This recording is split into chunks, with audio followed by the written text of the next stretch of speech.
I think the biggest problem in today's day and age is the huge amount of misinformation on the internet, on various social networking sites. And the problem with basically whoever has more bots, whoever can sponsor and put in billions of dollars into specific agenda, that's what the people who have no critical thinking, and most people do not have critical thinking, that's what they get. Today, almost all of the mass media, and in particular the social networking sites, are incredibly anti-Israel. There are a few exclusions, but the vast majority, all they're busy with is demonizing Israel. If, for instance, the same amount of money would go into reversing the World War II, making Hitler a poor victim of American aggression, it would probably work.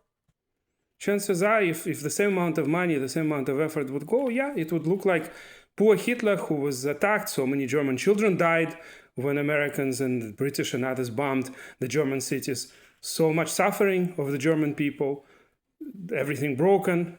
And by the way, how many people were killed by Germans on American soil, for example? Did the Germans kill any Americans? Did they bomb New York? Of course not.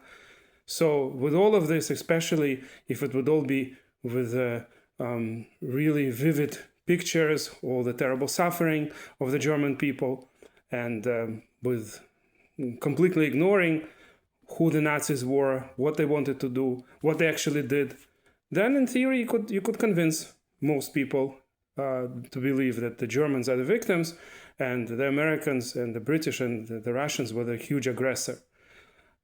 All I'm trying to say is that today it's really horrid what I think when I think about the terrible lies that are going on in the media all the time.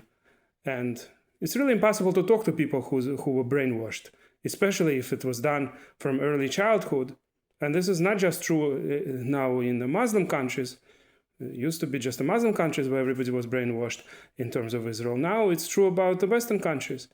Museums, schools, colleges, really the worst slanders and the worst lies.